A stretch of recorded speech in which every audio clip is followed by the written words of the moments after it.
आइए जानते हैं भगवान राम और महादेव क्यों युद्ध में आमने सामने आए। आध्यात्मिक पथ की कथा सुनने वाले सभी श्रोताओं को जय श्री कृष्णा, जय श्री राधे। क्यों युद्ध के मैदान में आमने सामने आए भगवान राम और महादेव? किसकी हुई थी जीत? आइए सुनते हैं या पढ़ते हैं ये रोचक कहानी। क्यों युद्ध के मैदान में आमने सामने आए भगवान राम और महादेव?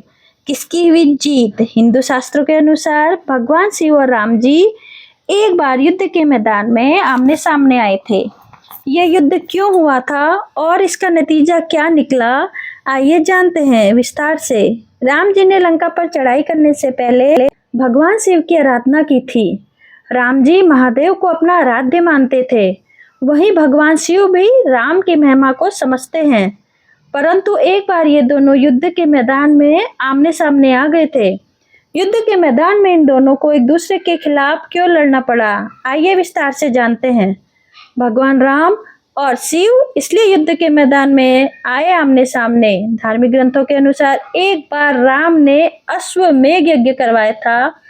इस यज्ञ के द्वारा अश्व जिस भी राज्य में जाता, उस राज्य के राजा को अश्वमेध करवाने वाले राजा की श्रेष्ठता को मानना पड़ता है।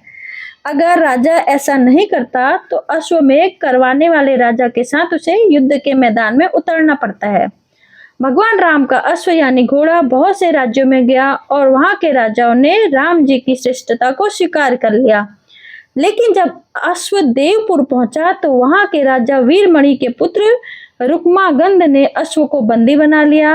आपको बता दें कि जिस भी राज्य में अश्व को बंदी बनाया जाता है उसका अर्थ होता है कि वे राजा अश्वमेध करवाने वाले राजा की श्रेष्ठता को नहीं मानता। राजा वीरमणि को जब पता चली तो उनके पुत्र ने भगवान राम के अश्वमेध यज्ञ को बंदी बना लिया है तो वह बहुत अप्रसन्न हुए, क्योंकि वीरमणि भी भगवान राम को सबसे उत्तम राजा मानते थे।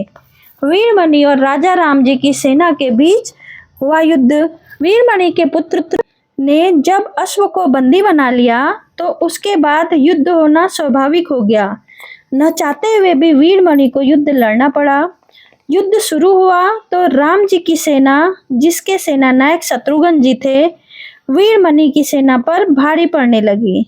अपनी सेना को हारता देख वीरमणि ने भगवान शिव का आह्वान किया।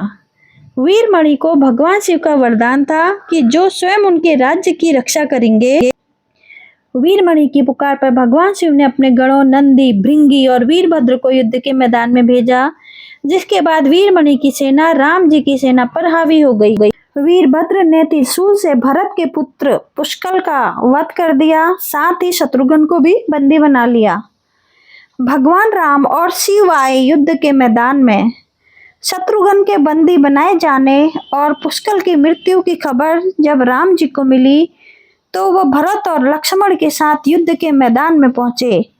राम जी के आते ही शिव गणों का प्रभाव कम होने लगा। राम जी की सेना एक बार फिर वीरमणि की सेना पर हावी होने लगी। जब शिव ने देखा कि उनके गण परास्त होने लगे हैं तो वह स्वयं वहां प्रकट हो गए। इसके बाद शंकर जी और श्री राम के बीच भयंकर युद्ध की शुरुआत हुई। यह युद्ध बहुत समय तक चला। अंत में राम जी ने भगवान शिव से प्राप्त पाशुपत्र शस्त्र उन पर चला दिया, जो भगवान शिव के हृदय पर जाकर लगा। भगवान शिव यही चाहते थे कि संकट की घड़ी में राम जी उनके अस्त्र का इस्तेमाल करें। पाशुपत्र जब शिव जी पर लगा तो वे राम जी से संतुष्ट हुए और उनसे वर मांगने को कहा। श्री राम ने शिव जी से कहा, हे महाकाल, इस युद्ध में जितने भी योद्धा मरे हैं उन सबको जीवित हो जाए। इसके बाद सारे योद्धा